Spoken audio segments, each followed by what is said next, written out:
সৈন্যের মোকাবেলায় 4000 মুজাহিদের বিজয় হবে। আল্লাহু আকবার জোরে কোন।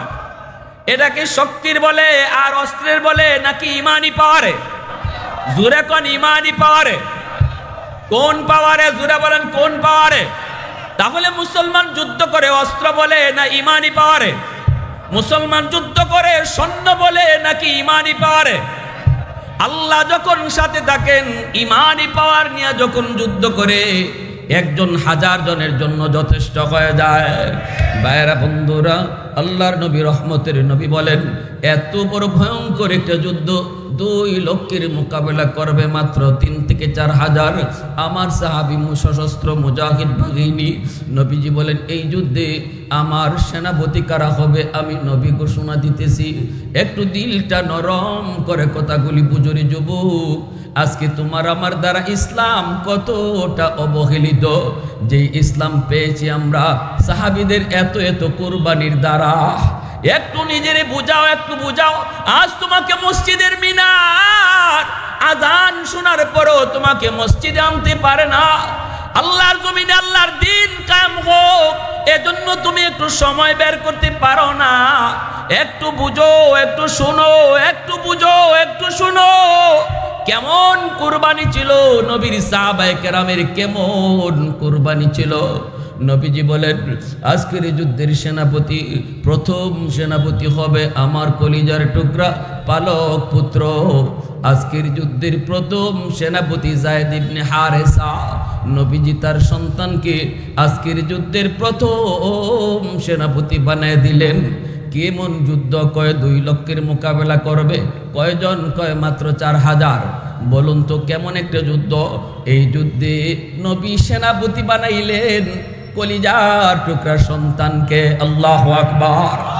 আর আমাদের নেতারা নিজের সন্তানরে লেখাপড়া করায় লন্ডন, লেখাপড়া করায় আমেরিকা, আর আমার আপনার পোলাপানরে রাজনীতি করায় আর রাস্তায় মাইর খাওয়ায়। আওয়াজ দিয়া বলেন ঠিক কি না? পিস্তল ধরায় দেয় আমার পুলার হাতে, আর নেতার পুলায় আমেরিকায় পড়ে, নেতার পুরা কানাডায় পড়ে, নেতার পুলা লন্ডনে পড়ে। এর নাম নেতা নয়। নেতৃত্ব কারে কয় বুঝতে হলে আমার নবীর আদর্শ শিখো। নেতৃত্ব যদি জানতে হয় নবী মুহাম্মদ রাসূলুল্লাহর জীবন জানো। আমার নবী তো এই যুদ্ধে সেনাপতি বানাইলেন নিজের সন্তানকে। তাহলে নেতা তোমার পোলা কেন আমেরিকায়? তোমার পোলা কেন লন্ডন? আমার পোলা কেন রাস্তায় মরলো? এই কথা আমরা বলি না, বলার চিন্তাও করি না, কারণ আমা ঘরে পাইছে ফগা। আমরাও যেমন কয় এমন লড়ি। অতএব ভাইরা বন্ধুরা, একটু চিন্তা করো। তুমি যদি নেতা হতে চাও, আদর্শ নেতা হতে চাও, তাহলে মদিনার সফল রাষ্ট্রনায়ক আদর্শ নেতা আমার আপনার নবীর কাছ থেকে আদর্শ শিখে নাও। তুমি যদি একজন চাকুরিজীবী হও, চাকুরির মধ্যে আদর্শ কি আছে? আমার নবী যখন আম্মাজান খাদিজাতুল কুবরা রাদিয়াল্লাহু তাআলা আনহার আন্ডারে তিনি চাকুরি করতেন, চাকুরির কি আদর্শ রয়েছে তার কাছ থেকে তখন তুমি শিখে নাও। তুমি যদি একজন বাবা হও রে যুবক, আমার নবী রহমতের নবী খাতুনে জান্নাত ফাতেমা রাদিয়াল্লাহু তাআলা আনহার বাবা কেমন আদর্শ বাবা হিসেবে রেখে গেছেন, নবীর কাছ থেকে শিখে নাও। ঠিক কিনা জোরে বলো। এই যুবক মনে রাখো, তুমি যদি একজন ব্যবসায়ী হও, শাম সিরিয়ার ব্যবসায়ী আমার নবী কি আদর্শ রেখে গেছেন ব্যবসায়, নবীর কাছ থেকে শিখে নাও। তুমি যদি একজন রাষ্ট্রনায়ক হও, রাষ্ট্রনায়ক মদিনার সফল রাষ্ট্রনায়ক আমার নবী রহমতের নবীর কাছ থেকে সফল রাষ্ট্রনায়কের আদর্শ শিখে নাও। পৃথিবীতে কত নায়ক দেখেছি, পৃথিবীতে কত রাষ্ট্রপ্রধান দেখেছি, পৃথিবীতে কত আদর্শ আমরা দেখেছি, কোনো আদর্শই টিকে নাই। লেনিনের আদর্শ ডাস্টবিনে, কার্ল মার্ক্সের আদর্শ ডাস্টবিনে, সব আদর্শ ডাস্টবিনে নিক্ষেপ হয়েছে। পৃথিবীর মানুষ যদি কখনো শান্তি পেয়ে থাকে, তাহলে সেই শান্তির যুগ ছিল আমার নবীর আদর্শের যুগ। ঠিক কিনা ভাই? यासीन से मौला ने कभी उनको पुकारा, यासीन से मौला ने कभी उनको पुकारा, हाबीम को भी और कभी तासीन इशारा, ये रमज़ है कुछ आशिक़ माशूक़ के माबैन समझा है जिन्हें खल्क़ में एक सरवर कौनैन समझा है जिन्हें खल्क़ में एक सरवर कौनैन मोहब्बतेर आवाज़े बोलेन अल्लाहु अकबर नबीजी बोलेन एक नम्बर सेनापति आमार सन्तान के सेई जायद इब्ने हारेसा नबीजिर पालक पुत्र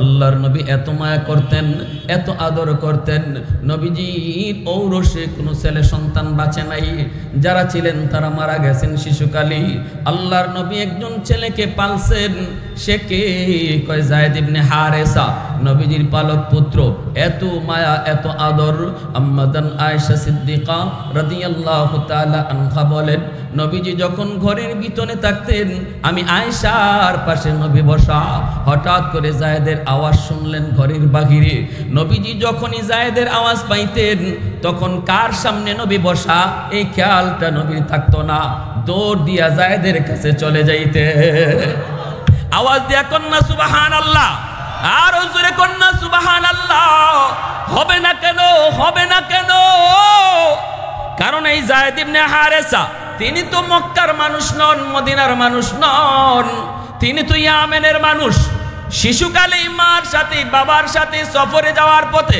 ডাকাতের হাতে অপহরণ হয়েছিলেন 10 বছর বয়সের বালক যায়েদ ইবনে হারেসা বাপ মার সাথে সফরে যাওয়ার পথে তিনি ডাকাতের হাতে অপহরণ হলেন ডাকাতের দল মক্কার উকাদ নামক বাজারে বিক্রি করে ফেলল সংক্ষেপে বলে ফেলি রে যুবক একটু দিলটা নরম করে কথাগুলি বুঝো তিনি ডাকাতের দল মক্কার উকাদ নামক বাজারে যায়েদ ইবনে হারেসাকে বিক্রি করলো কে কিনলো কয় আম্মাজান খাদিজাতুল কুবরা তিনি যে কিনছেন তখনও আম্মাজানের সাথে নবীর বিবাহ হয় নাই কিনে নিয়ে গেলেন নিজের ঘরে বড় করতেছেন পালতেছেন মায়া পাইতেছেন নবীজির সাথে যখন বিবাহ বন্ধনে আবদ্ধ হন তখন বিবাহের পর এই যায়েদকে আম্মাজান নবীকে হাদিয়া দিয়া দিলেন আল্লাহ নবীরে এখন যায়েদ আম্মাজানের ঘরে না এখন যায়েদ আমার নবীর ঘরে মক্কার মানুষ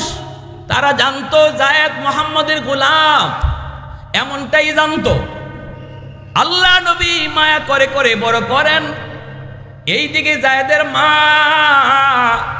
এইদিকে যায়েদের বাবা পাগল সন্তান হারানোর পর মা পাগল সন্তান মরে যাওয়ার চেয়ে সন্তান হারানো এটা বাপ মার জন্য বেশি কষ্ট ঠিক কিনা জোরে বলেন মরে গেছে তো মরে গেছে কিন্তু হারায় গেছে পায় না কোথায় আছে আমার সন্তান রাতের বেলা মা ঘুমাইতে পারে না হায় রে কোথায় জানি আছে কার আন্ডারে জানি আছে নির্যাতনের ভিতরে আছে খানা খাইছে নাকি খাইছে না খাইতে গেলে মার খানা পেটের ভিতরে যায় না বাবা পাগল মা পাগল রাস্তায় রাস্তায় শুধু যায়েদ করে কান্দে কারণ যায়েদের মা বাবার আর কোনো সন্তান ছিল না সন্তান ছিল মাত্র একমাত্র যায়েদ ইবনে হারেসা পাগলের মতো হয়ে গেছে মা এইদিকে যায়েদ নবীর ঘরে নবীজির আদর সোহাগার ভালোবাসা পেয়ে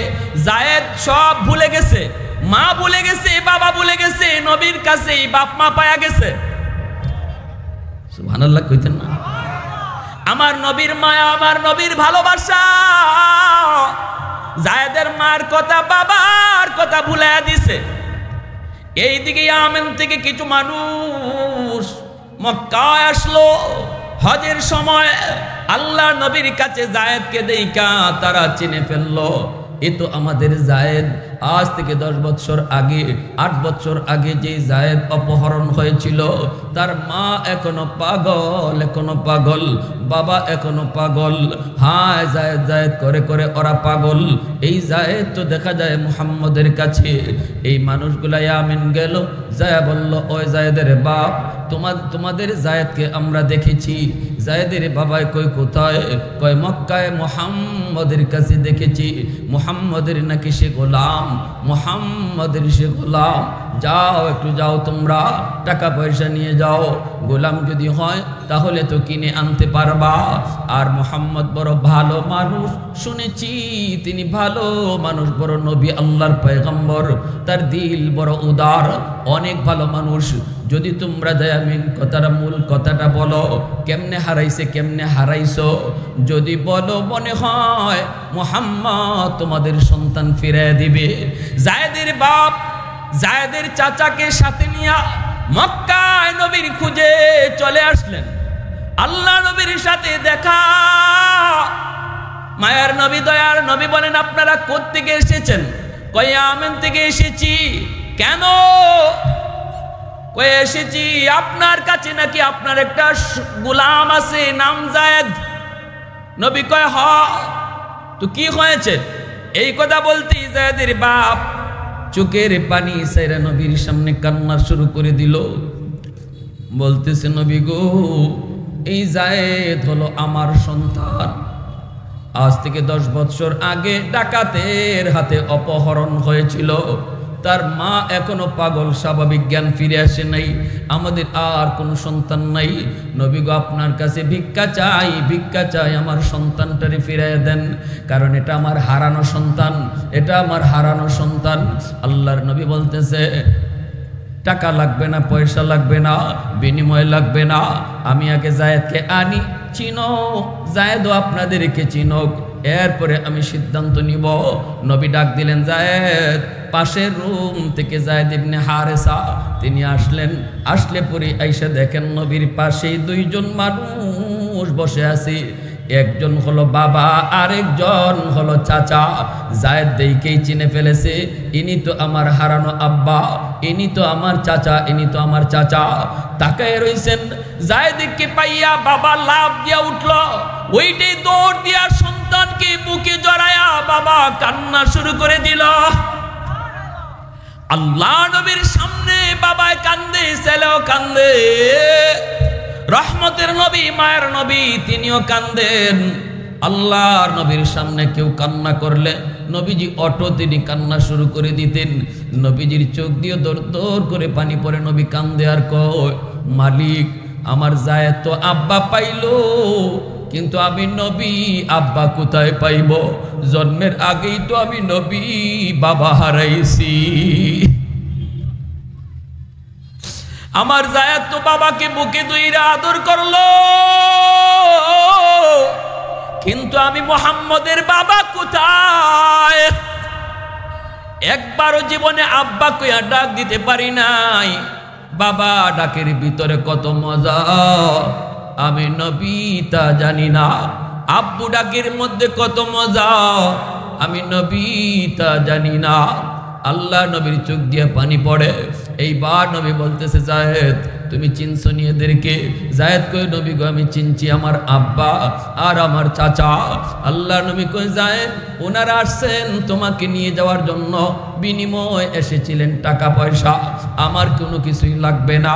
যখন আজকে তুমি বাবা পাইছো, তুমি তোমার চাচারে পাইছো, তুমি খুশি মনে যাইতে পারো বাবা, কারণ তোমার মা তোমার জন্য পাগল হয়ে রাস্তায় রাস্তায় ঘোরে, স্বাভাবিক জ্ঞান তার ফিরে নাই। যাও বাবার সাথে যাও, তোমাকে আমি অনুমতি দিলাম। এতদিন তুমি ছিলা গোলাম, আজ থেকে আমি তোমাকে করে দিলাম আজাদ। তুমি আর গোলাম নও, তোমাকে আমি আজাদ করে দিলাম। আর যদি আমি মুহাম্মদুর রাসূলুল্লাহর কাছে থাকতে চাও, বাপ মার কাছে না যায়া যদি আমার কাছেই থাকতে চাও, আমি নবী তোমাকে বুকে রেখে দিব সারা জীবন। অপশন 2টা, বাপ মার সাথে যাইবা নাকি আমি রাসূলের সাথে থাকবা। এই সিদ্ধান্ত নবী যখন দিয়া দিলেন যায়েদ ইবনে হারেসাকে, 18 বছরের বালক একজন যুবক, সিদ্ধান্ত দিবেন বাপ মার কাছে যাবেন নাকি নবীর কাছে থাকবেন। ওই অবস্থায় বাবা তাকায় রইছে, চাচাও তাকায় রইছে। যায়েদ তো বলবেই আমি আমার আব্বা আম্মার কাছে যাব, এমনটাই তো বলবে, কিন্তু না, অনেকক্ষণ তাকানোর পর একবার বাবার দিকে আর একবার আমার নবীর চেহারার দিকে যায়েদ তাকায়। একবার বাবার চেহারায় আবার নবীর চেহারায়, এইভাবে তাকায় তাকায়া শেষ পর্যায়ে আর বাবার দিকে তাকায় না, আমার নবীর চেহারার দিকে তাকায় কয় নবী গো আমি সিদ্ধান্ত নিয়েছি সারা জীবন আমি আপনার কদমে থাকব। कौनैन मुख्तार खुदा तुमको बनाया, कौनैन मुख्तार खुदा तुमको बनाया, उम्मत का निगाहबान खुदा तुमको बनाया, उम्मत का निगाहबान खुदा तुमको बनाया। मौला मेरा आका मेरा रहमत की नबी है, तजदार मदीना ही तो माहे अरबी है, तजदार मदीना ही तो माहे अरबी है। अशजार ने देते हैं नबूवत के शहादात, तशबीह कमर में है तो अंगुल की इशारात, तशबीह कमर में है तो अंगुल की इशारात। একটু মহব্বতের আওয়াজে কোন আল্লাহু আকবার। মায়ার নবী দয়ার নবী বসা ছিলেন। নবীজি যায়েদ যেই মাত্র কয় নবীর সাথে থাকবে, নবীজি বসা থেকে লাফ দিয়ে উঠে গেলেন। ওইটাই নবীজি দৌড় দিয়া যায়েদকে বুকে জড়ায় কান্না শুরু করে দিলেন। আল্লাহ নবী বুকে জড়ায় কান্না শুরু করে দিলেন। যায়েদের বাবা লাফ দিয়া যায়েদকে বুকে জড়ায় কয়, বাবা কি কইলি? বাবা মা পায়া বাবা পায়া কোন সন্তান বুঝি বাপ মার কাছে যাইতে চায় না। বাবা তুই কি কইলি? কিন্তু বাবা আমার বুঝ হয়ে গেছে, যেই সন্তান হারানো বাপ মা পাওয়ার পরেও বাপ মার কাছে যেতে চায় না, মুহাম্মাদুর রাসূলুল্লাহর কাছে থাকতে চায়। আমার বুঝ হয়ে গেছে বাবা, আল্লাহর নবীর কাছে কত মায়া কত আদর তুমি পাইছো। যায়েদ কয়, নবী গো, ওগো নবীজি, আমি আপনার কাছে আসার পর মার আদরও পাইছি বাবার আদরও পাইছি। নবীজি বুকে লইয়া আল্লাহ নবী বের হয়ে যাবেন। ওই অবস্থায় যায়েদের বাবা কপালে চুমা দিয়া কান্দে আর চোখের পানি মুইসা কয়, বাবা ও বাবা যায়েদ, তোমার সিদ্ধান্তই সঠিক, আমি আব্বা তোমার সিদ্ধান্তর উপরে খুশি। ঠিক আছে বাবা, তুমি থাকো, নবীর কাছেই থাকো। আমি আর তোমার আম্মা ইয়ামেন থেকে মাঝে মাঝে যখনই মনে পড়ব, সন্তানের কথা মনে পড়ব, তখন নবীর কাছে আইসা তোমারে দেখে যাইব।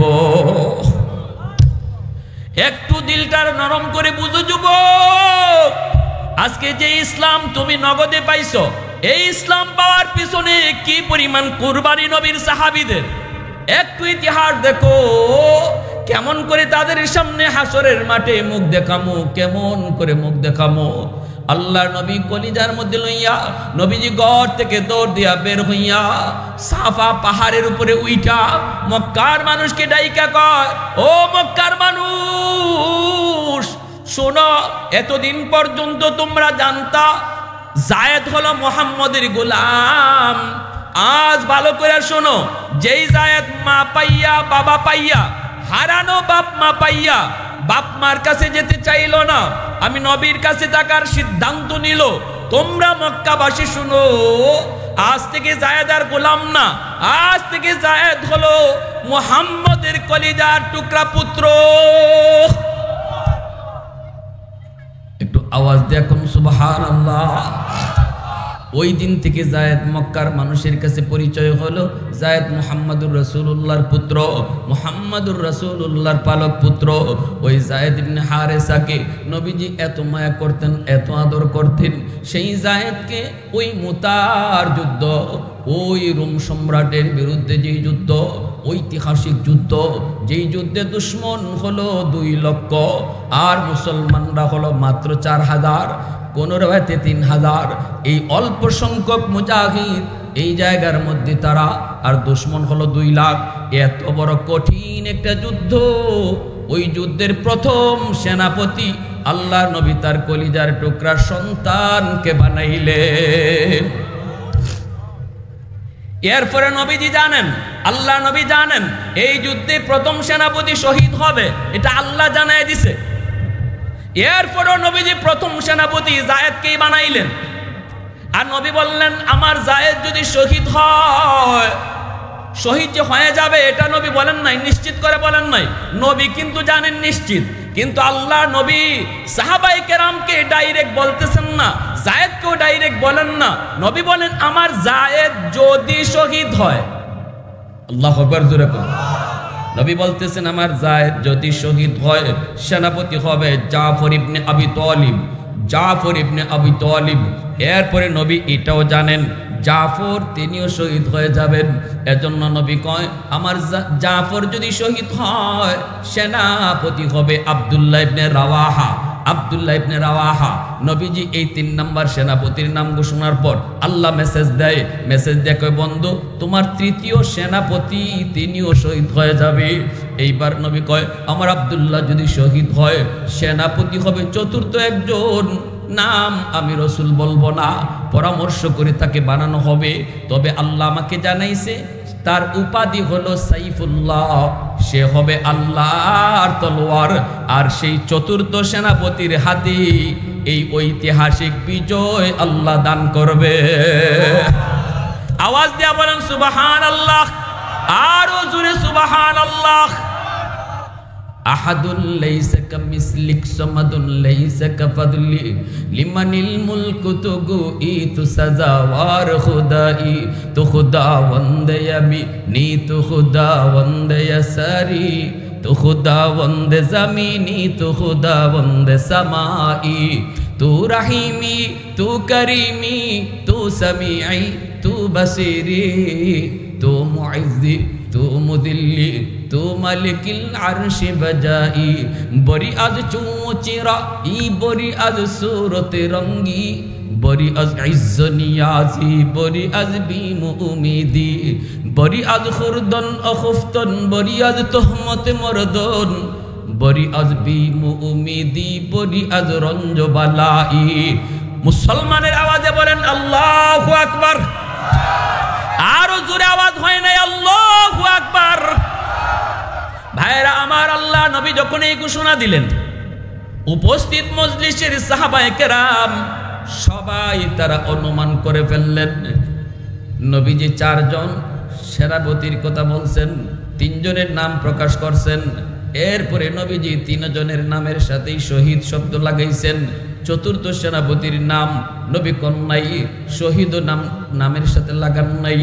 এতে করে সাহাবীরা তারা বুঝে গেছেন নবীজি যেই যুদ্ধে সেনাপতির নামের সাথে শহীদ শব্দ নবী লাগায়, বোঝা যায় ওই যুদ্ধে সেনাপতি তিনি শহীদ হয়ে যাবেন।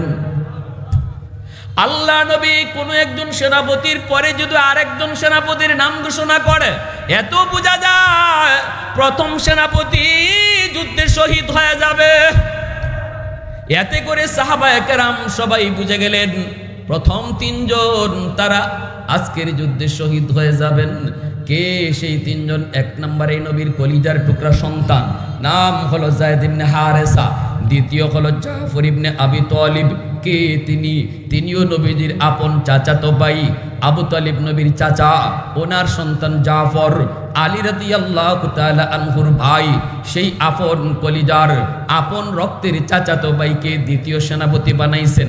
এত বড় যুদ্ধের সেনাপতি আল্লাহ নবী নিজের মানুষগুলারে বানাইতেছেন। আর আমাগো নেতারা যুদ্ধে ফাটায় আমার আপনার পোলাপান নিজের মানুষটারে আমেরিকা লন্ডন সেইবে রাখে, ঠিক কিনা? দ্বিতীয় সেনাপতি ও চাচাতো ভাই। আল্লাহু আকবার জোরে কর। এরপর নবী কয় তৃতীয় সেনাপতি আব্দুল্লাহ ইবনে রাওয়াহা। এই 3 জন তারা বুঝে গেলেন এই যুদ্ধে তারা শহীদ হয়ে যাবেন, তারা বাঁচতে পারবেন না, তারা গাজী হয়ে ফিরবেন না, কারণ নবীজি তাদের নামের সাথে শহীদ লাগাইছেন। 3 জন তারাও বুঝে গেলেন। নবীজি এবার বলতেছেন যাও তোমরা 3 জন যায় পরিবারের কাছ থেকে বিদায় নিয়ে আসো। নবী বলতেছেন যাও বিদায় নিয়ে আসো, কারণ আল্লাহর নবীর কথায় তারাও বুঝছে। নবীও ইশারা দিয়া দিয়েছেন এই বিদায় হবে পরিবারের কাছ থেকে জীবনের শেষ বিদায়। জীবনের শেষ বিদায় নেওয়ার জন্য 3 জন সেনাপতি যার যার বাড়িতে যাইতেছেন। আল্লাহু আকবার জোরে কর। আর একটু জোরে কোন আল্লাহু আকবার। আল্লাহর আকাশ বাতাস তাকায় রইছে, ফেরেশতারা পর্যন্ত তাকায় রইছে। মালিক বাবা যাইতেছে সন্তানের কাছ থেকে নিজের জীবনের শেষ বিদায় আনার জন্য। স্বামী যাইতেছে স্ত্রীর কাছ থেকে জীবনের শেষ বিদায়টা আনার জন্য। যায়েদ ইবনে হারেসা আল্লাহ নবীর পালক পুত্র, এখানে তার কেউ নাই, আছেন শুধু নবী আর একটা সন্তান, নাম হলো উসামা। ওই মুহূর্তে যায়েদ ইবনে হারেসার বিবি তিনি ছিলেন না, সংসার ভেঙে গেছিল, কিন্তু সন্তান আছে উসামা, আল্লাহর নবীর নাতি, পালক পুত্রর ছেলে, যায়েদ ইবনে হারেসার ছেলে উসামা। নবী বলতেছেন, যায়েদ উসামার কাছ থেকে বিদায় নিয়ে আসো। আল্লাহু আকবার, জোরে বলেন। 10 বছরের বালক উসামা, যায়েদ গেলেন সন্তানের কাছে, যায় বলতেছে, বাবা বিদায় দাও, আব্বু যুদ্ধে যাব। তোমার দাদাজি আজকের যুদ্ধের প্রথম সেনাপতি আমাকে বানাইছেন। ও বাবা, হয়তো এই যুদ্ধ থেকে বাবা আর ফিরবো না, হয়তো এই যুদ্ধ থেকে বাবা আর জীবিত ফিরবো না, গাজী হয়ে ফিরবো না, এই যুদ্ধে হয়তো বাবা শহীদ হয়ে যাব, কারণ তোমার দাদা জান আমার পরে আরেকজন সেনাপতির নাম ঘোষণা করেছেন। এটাই হলো ইঙ্গিত, এই যুদ্ধে হয়তো বাবা আর জীবিত ফিরব না, বাবাকে তুমি বিদায় দাও, বিদায় দাও। এই বইলা যায়েদ ইবনে হারেসা সন্তানের কপালে চুমুকায়া সন্তানের চোখের পানিটা মুইসা তিনি বিদায় নিতেছেন, আর বলতেছেন, বাবারে কোনোদিন যদি বাবার কথা মনে পড়ে, কোনোদিন যদি বাবার কথা মনে পড়ে, শাম সিরিয়ার ওই মুতা নামক জায়গায় যেখানে যুদ্ধ হয়েছিল এর আশেপাশে কোথাও বাবার কবর তুমি খুঁজে নিও। কি ছিল তাদের কোরবানি, কি ছিল তাদের কোরবানি। আর আজকে আমি নিজের মুসলমান দাবি করি, একটু নিজের সাথে ওদের হিসাব মিলাও। হাসরের মাঠে কিন্তু আল্লাহ তোমাকে আমাকে তাদের সামনে দাঁড় করাইব, আল্লাহ কিন্তু দাঁড় করাইব। ভাইয়েরা বন্ধুরা, ওই অবস্থায় যায়েদ যুদ্ধের ময়দানে চলে গেলেন, আল্লাহর নবীও শেষ বিদায় দিয়ে দিলেন। নবীজিও তিনি জানতেছেন কলিজার টুকরার সন্তানকে নবী জীবনের শেষ বিদায় দিতেছে। কাকে কই যায়েদকে, যে যায়েদ নবীর সাথে থাকলো, বাপ মা পাওয়ার পরও বাপ মার কাছে গেল না, ওই যায়েদকে নবী বিদায় দিতেছেন। আল্লাহর নবী কপালে চুমু দিয়ে বিদায় দিলেন। নবী বলতেছেন, তোমরা যাবা, আমি যাব না, আমি মদিনার মসজিদে নববীতে বসে বসে মুতার যুদ্ধের হাল চালগুলা আমি দেখব, কারণ জিব্রাইল আল্লাহর আদেশে যুদ্ধের চিত্রটা টিভির পর্দার মতো আমি নবীর সামনে তুলে ধরবে। আল্লাহ নবী রহমতের নবী দ্বিতীয় সেনাপতি জাফর ইবনে আবি তালিব, নবীজির চাচাতো ভাই, তিনিও যুদ্ধে যাবেন, বিদায় নেবেন, বিবির কাছ থেকে বিদায় নেবেন। আর 2টা সন্তান আছে যায়েদের, 2টা সন্তান, জাফর ইবনে আবি তালিব, জাফর ইবনে আবি তালিব বিবির কাছে গেলেন বিদায় নেওয়ার জন্য, সন্তানের কাছ থেকে বিদায় নিবেন। কেমন বিদায়? কই জীবনের শেষ বিদায়। কেমন বিদায়? কই জীবনের শেষ বিদায়। কারণ এই যুদ্ধ থেকে জীবিত ফিরবেন না ইনি বুঝে গেছেন, সাহাবীরাও বুঝে গেছেন, আল্লাহর নবী ইশারা দিয়ে দিয়েছেন। গেলেন ঘরে, গেলেন যায় দেখেন বিবি সাহেব ঘরের ভিতরে কোরআন তেলাওয়াত করতেছে, আর 2টা ছোট বাচ্চা মার পাশে বসে বসে কোরআন তেলাওয়াত শুনতেছে। এ মুসলমানের ঘরে চিত্র শুনে যাও, মুসলমানের গোত্রে টেলিভিশন চলে না, মুসলমানের গোত্রে রুটিন মাফিক নাটক চলে না, মুসলমানের ঘরে রুটিন মাফিক কোরআন তেলাওয়াত চলে। আওয়াজ দিয়া বলো ঠিক কিনা? যায়েদ ইবনে হারেসা তিনি বিদায় নিলেন, জাফর ইবনে আবি তালিব বিদায় নিতে গেলেন, যায় দেখেন বিবি কোরআন তেলাওয়াত করে ঘরে, আর 2টা বাচ্চা মার পাশে বসে বসে কোরআন তেলাওয়াত শুনে। বাপ মা যা আমল করে সন্তান তাই শিখে, ঘরের মধ্যে মা যেভাবে চলে সন্তান সেটাই শিখে, ঘরের ভিতরে বাপ মা যা করে সন্তান এটাই মানে। মনে রাখবেন, সন্তানের জন্য বাপ মা হলো সর্বপ্রথম শিক্ষক, আর সন্তানের জন্য সর্বপ্রথম বিদ্যালয় হলো তার ঘর, ঠিক কিনা? সর্বপ্রথম শিক্ষক বাপ মা, সর্বপ্রথম বিদ্যালয় হলো ঘর। এজন্য শিশুরা ঘরে যা দেখে এটা মরণ পর্যন্ত ইয়াদ রাখে, শিশুরা বাপ মার কাছ থেকে যা শুনে এটা মরণ পর্যন্ত ইয়াদ রাখে। অতএব বাপ মা তুমি সিদ্ধান্ত নাও, সন্তানের দিল দিমাগের ভিতরে তুমি গান রেকর্ড করাইবা নাকি কোরআন তেলাওয়াত রেকর্ড করাইবা? ঘরের ভিতরে যদি বাবা গান শোনো, সন্তানের দিল দিমাগের ভিতরে গান রেকর্ড হয়ে থাকবে, মরণ পর্যন্ত গানের পক্ষে কথা কইব।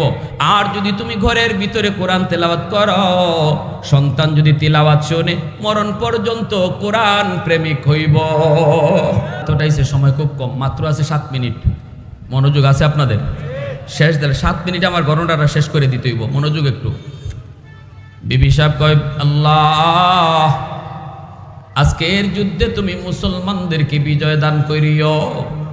তখনই জাফর ইবনে আবি তালিব কয় আমিন। ছোট ছোট 2টা বাচ্চা, তারাও বাপ মার সাথে হাত উঠায় কয় আমিন।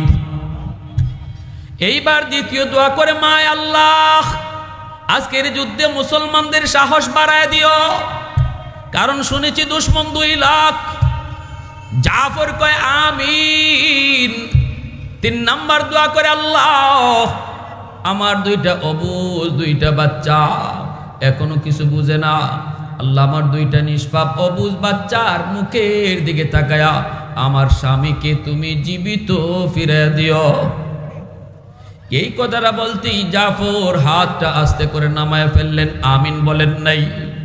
আমিন না বইলা তলোয়ারের বাড় দিয়া বিবির হাতটারে আস্তে করে নামায় দিয়া কই, বিবি গো, প্রথম 2টা দোয়া কবুল হবে, কিন্তু তৃতীয় দোয়া কবুল হবে না।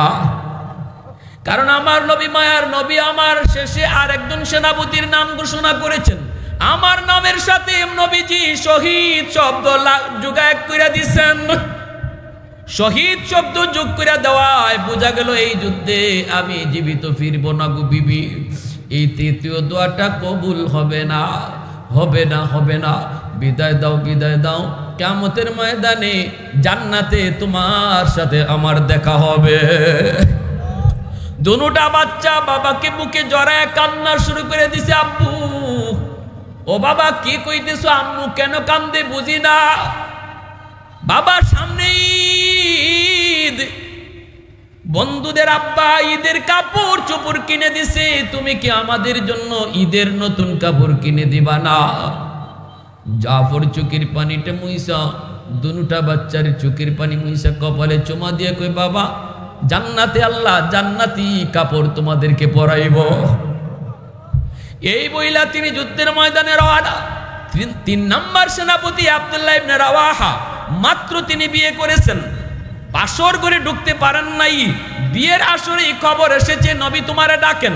ওই বিয়ের আসর থেকে তিনি সোজা মদিনার মসজিদে হাজির। ঢুকেই দেখেন নবী বলতেছেন, আব্দুল্লাহ আজকের যুদ্ধের 3 নাম্বার সেনাপতি তুমি। এবং ওনার নামের সাথে শহীদ শব্দ যোগ করে দিছেন। আব্দুল্লাহ ইবনে রাওয়াহা ঘোড়ার পিঠে সওয়ার হইয়া নতুন বিবির কাছ থেকে বিদায় নেওয়ার জন্য তিনি দরজার পাশে যায় হাজির। ডাক দেয়া বলতেছেন, বিবি গো, ও বিবি বিদায় দাও, বিদায় দাও। আগদ হয়েছে, বিবাহ হয়েছে, তুমি আমার বৈধ স্ত্রী, আমি তোমার বৈধ স্বামী। এরপরও আমি ভিতরে ঢুকবো না, কারণ আমার নবী আমার আজকের যুদ্ধের 3 নাম্বার সেনাপতি বানাইছেন। আজ আমি যুদ্ধের 3য় সেনাপতি। বিদায় দাও, বিদায় দাও, বিদায় দাও। ভিতর থেকে বিবি ডাক দেয়া কই, স্বামী গো, একটা নজর শুধু আপনার একটু দেখব, যেন কিয়ামতের ময়দানে স্বামীকে দেইকে আমি আমার স্বামী চিনতে পারি। একটা নজর শুধু মন জুড়ে দেখব। আব্দুল্লাহ ইবনে রাওয়াহা কই, না গো বিবি না, যদি তোমারে দেখি, শুনেছি তুমি আরবের বড় সুন্দরী নারী, যদি আমি তোমাকে দেখি মায়াবী চেহারা হয়তো যুদ্ধের ময়দানে আমার মনে পড়ে যেতে পারে, তখন আমার যুদ্ধ করতে ব্যাঘাত ঘটবে। তোমার মায়া বড় নয়, আমার আল্লাহ রাসূলের মায়া বড়। কিয়ামতের ময়দানে জান্নাতে আল্লাহ তোমার আমার পরিচয় করায় দিবে। একটু আওয়াজ দেখো না, সুবহানাল্লাহ। ये सच ही कि बातिल की तरफदार नहीं हम, ये सच ही कि बातिल की तरफदार नहीं हम, गद्दार न समझो हमें गद्दार नहीं हम, गद्दार न समझो हमें गद्दार नहीं हम, फूलों की तरह नरम मिजाज अपना है नज़र, हम तीर नहीं नेज़ा व तलवार नहीं हम, মুসলমানের আওয়াজে আল্লাহু আকবার। বিদায় নিয়ে চলে গেলেন। যুদ্ধ শুরু হয়ে গেল। প্রথম 3 জন সেনাপতি শহীদ হয়ে গেলেন। নবীজি মসজিদে নববীর মধ্যে বসা, আল্লাহ পাক জিব্রাইল মারফতে টিভির পর্দার মতো যুদ্ধ দেখাইতেছেন। নবী বলতেছেন, সাহাবীরা, সামনে যারা অসুস্থ সাহাবী, অনেকেই যারা যেতে পারেন নাই, নবীও যাদেরকে অনুমতি দেন নাই, নবী কই, আমার জায়েদে, এই মুহূর্তে আমার জায়েদ মুতার যুদ্ধে শহীদ হয়ে গেছে। নবীজি দেখতেছেন, আর নবী বলতেছেন, ইসলামের পতাকা জাফরের হাতে গেল। জাফর যুদ্ধ শুরু করলো। নবী বলতেছেন, আমার জাফর আগাইতেছে, কচু কাটা কাটতেছে, বেঈমানকে সামনে আগাইতেছে। এরপরে নবী চিৎকার দিয়া কয়, আমার জাফরের ডান হাতটা বেঈমানরা কেটে ফেলেছে। এরপরে নবী কয়, জাফর বাম হাতে ইসলামের পতাকা ধরে রাখছে, বাম হাতটাও কেটে ফেলেছে। এরপরে নবী কয়, আমার জাফর কামড় দিয়া ইসলামের পতাকা ধরে রাখছে, তবুও মাটিতে পড়তে দেয় না, বডিটা আলাদা করে ফেলেছে বেঈমান, পড়ে গেল কল্লাটা জমিনে, কিন্তু পতাকা মাটিতে পড়ে না, কামড় দিয়া পতাকা উপরে ধরে রাখছে। আব্দুল্লাহ ইবনে রাওয়াহা 3য় সেনাপতি, আইসা তিনি পতাকা টানেন, পতাকা ছাড়েন না, কামড় তো ছাড়েন না। আব্দুল্লাহ ডাক দিয়া কই, জাফর পতাকা অন্য কেউ টানে না, আমি আব্দুল্লাহ টানতেছি, যাকে নবী তোমার পরে সেনাপতি ঘোষণা করেছেন আমি সেই আব্দুল্লাহ। এই কথা বলতেই কামড়টা ছেড়ে দিচ্ছেন। আল্লাহর নবী, রহমতের নবী, মদিনার মসজিদে বসে বসে নবী এই চিত্র দেখতেছেন। এরপরে নবীকে, আমার আব্দুল্লাহ শহীদ। নবী বলতেছে, শোনো সাহাবীরা, এখনকার সেনাপতি বানানো হইতেছে, সেনাপতি হইতেছে খালিদ বিন ওয়ালিদ। আল্লাহু আকবার জোরে বলেন। যার উপাধি হলো সাইফুল্লাহ। আল্লাহ বলেছেন, আমার খালিদের হাতে এই যুদ্ধে ইসলামের বিজয় আসবে। খালিদ ইবনে ওয়ালিদ সেনাপতি হওয়ার পর তিনি যুদ্ধ শুরু করলেন। বুখারী শরীফ জিলদে সানি কিতাবুল মাগাজি, ইমাম বুখারী রাহমাতুল্লাহি আলাইহি বলেন, খালিদ বিন ওয়ালিদের হাতে মুতার যুদ্ধে 9টা তলোয়ার ভাঙছে। আল্লাহু আকবার জোরে বলেন। খালিদ বিন ওয়ালিদ বলেন, আমি তলোয়ার ঘুরাই, দেখি শত শত দুশমনের কল্লা জমিনে পড়া যায়। কচু কাটা শুরু করে দিলেন। 2 লক্ষ দুশমন ময়দানে শুধু লাশ আর লাশ, লাশ আর লাশ হয়ে গেল। খালিদ বিন ওয়ালিদের নেতৃত্বে আল্লাহ এই যুদ্ধে মুসলমানদেরকে বিজয় দিলেন। কত মুজাহিদ, কত সাহাবী তারা এতিম হলেন, সন্তানকে এতিম বানালেন, মাকে সন্তান হারা করলেন। এজন্য বলি, যুবক, একটু দিলটারে নরম করে বুঝাও, ইসলাম এমনি এমনি তোমার আমার কাছে আসে নাই।